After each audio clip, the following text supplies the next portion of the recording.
What a difference a win makes, eh? My word, it's been a nice feeling, isn't it, to start the week off, coming off the back of a weekend where you got a good result.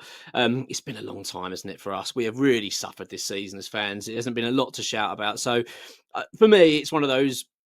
I can't turn around and say just because we've beaten Manchester United, wow, the future's now bright. It's amazing.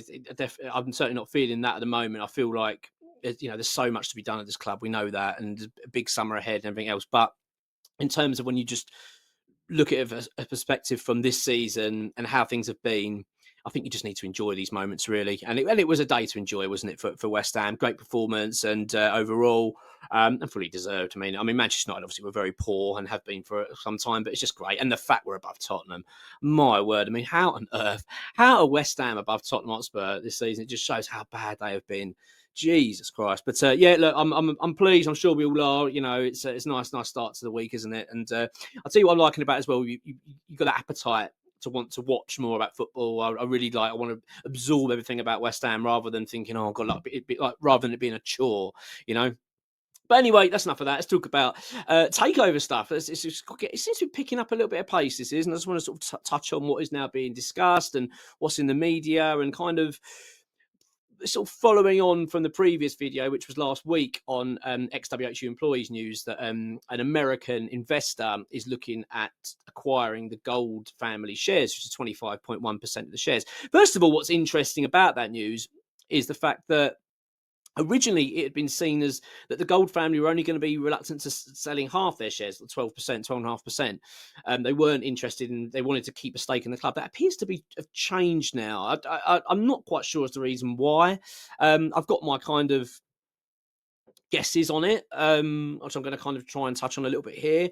It's very delicate when you talk about club ownership. You know what I mean? You don't want to say too many loud noises because people, I don't know, get a bit excited about it, and you don't want to do that and mislead, because I don't want to come across like I'm an ITK and I know what's going on behind the scenes. I don't. I mean, X is the one that does all that stuff, and I just report on really what he says. So and when I've got more and more into this world of especially West Ham, sometimes I don't want to know everything in a way. Like I do want to know certain things and certain things I don't, because I hear things and I just think I'd rather not know that. You know what I mean? Because yeah, it just doesn't fill me much confidence. Whereas this one's quite interesting in terms of the takeover.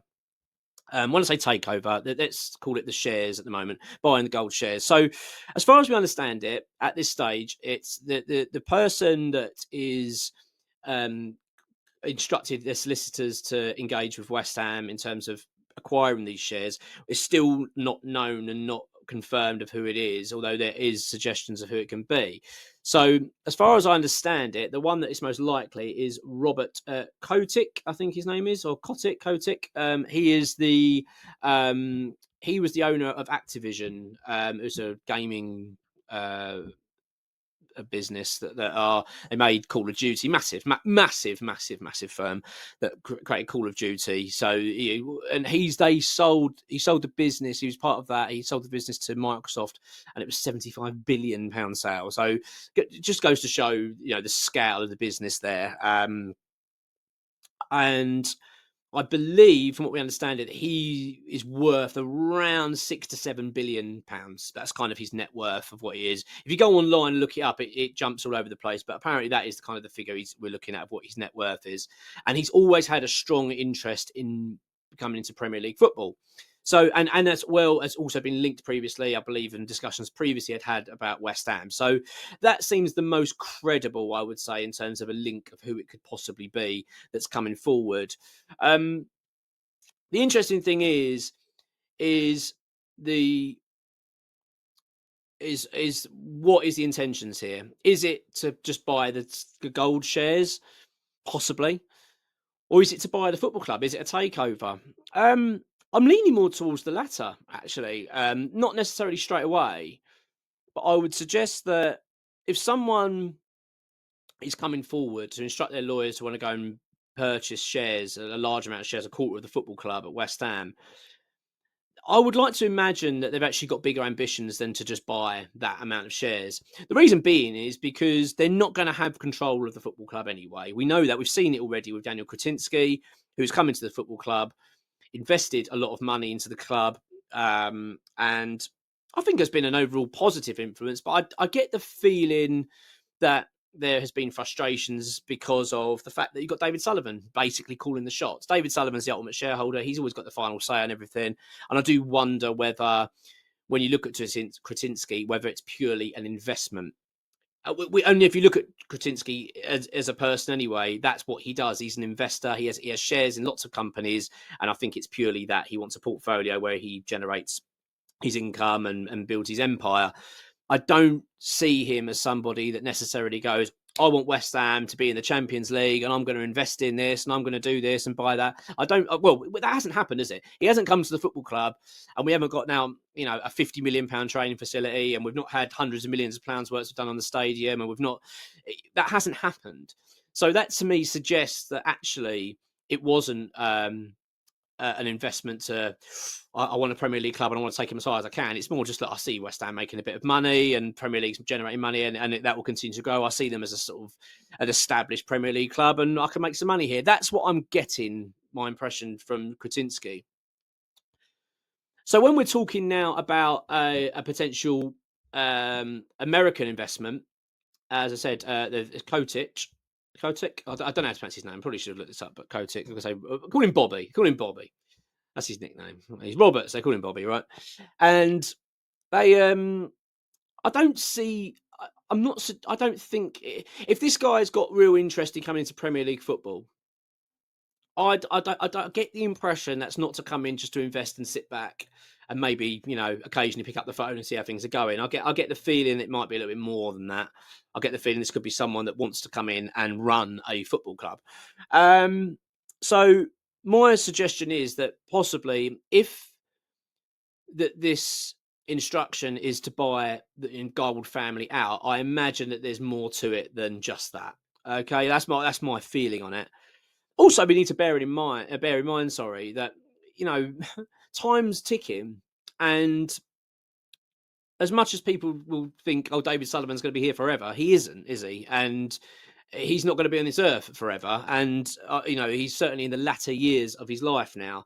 I do wonder whether the appetite for him to sell has changed over time, because I don't know David Sullivan. I don't know the man. Don't know anything really about his private life and what's going on with him. All I know is that he is obviously quite a difficult person to work for, very determined in what he wants to do and does things his own way. And let's be honest, as much as there's been issues with him as an owner over the years, it never seems to really bother him, does it? He seems to just get on and does what he does.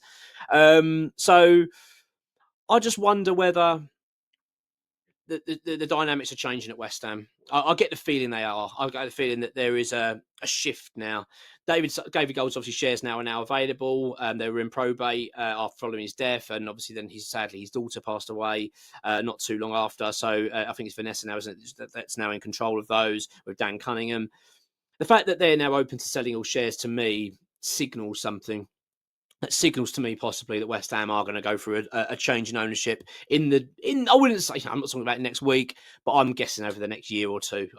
That's my gut feeling on all of this. And there's obviously some credibility because this is now being reported everywhere. Obviously, ExWHUEmployee has first reported this and it's now sort of being talked about. There's other suggestions, by the way, who it could be. Trip Smith is also a strong candidate. Trip Smith, of course, already owns shares in West Ham. I think he owns 8%, something like that. There was always talk there was always a suggestion that he was going to mount a challenge to take over the football club. There's no denying, I think, that he would be able to get a consortium together. Maybe he's possibly involved in this. I don't know at this stage. At the moment, it's still unknown exactly what's going on. But one thing is for certain, although it's still early stages, solicitors have been instructed, or lawyers, whatever, have been instructed to start pushing forward with engaging in talks and to acquiring a large amount of West Ham.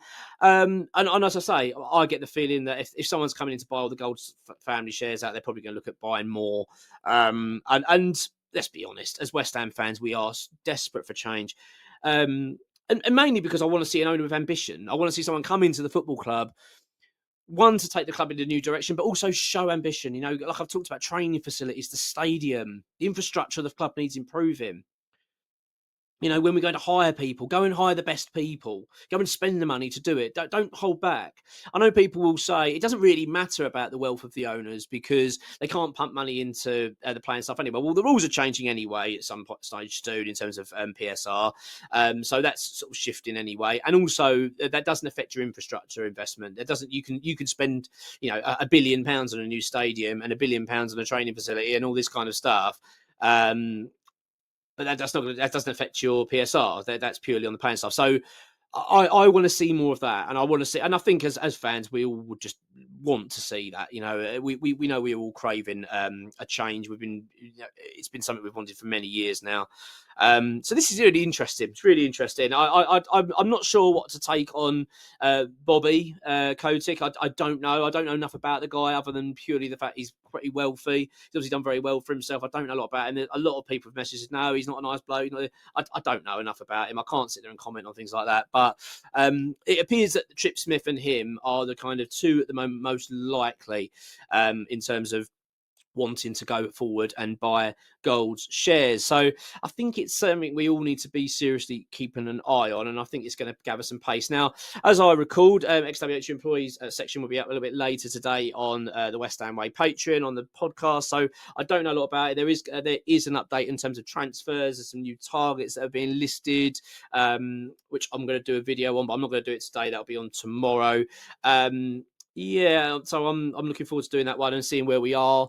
And look, it's a good week, isn't it? We're above Spurs, which is great. We've beaten Man United. Let's just enjoy this moment. We've got a couple more games to go of this bloody season, and at least now we've got that win. It just gives you that bit of hope that we might see out the season in decent fashion. Just at least so it gives us all a lift going into the summer. I think we'll all be grateful for that after what we've had to go through the last year. It's not been easy. So yeah, look, I'm hopeful of this takeover stuff. I'm not holding my breath and thinking anything's going to happen anytime soon, like immediately. But I do get the impression something is happening there. That does seem quite serious in terms of where we are at the moment. But let's just wait and see how it all unfolds. Of course, this week as well, it's a big week for Lucas Paqueta because we're going to find out the result of this hearing from the FA. I have no idea what's going to come out of this. I just hope it's bloody innocent. It wouldn't surprise me if they find him guilty because just the way things have unfolded so far with them. And then we've got the next challenge to go after that, which will be with Paqueta challenging there. I don't know how it's all going to unfold, but it's a big week, isn't it? And ahead of Nottingham Forest. So there'll be more videos. Tom's got a couple more. He'll be back out tomorrow. Yeah. Let's enjoy this week. Anyway, it's been a while, wasn't it? So we can actually start enjoying a little bit of football. So hopefully that this continues for the last couple of games of the season. Yeah, I'll be back tomorrow with some videos on transfer news. Until then, take care and come on your ones.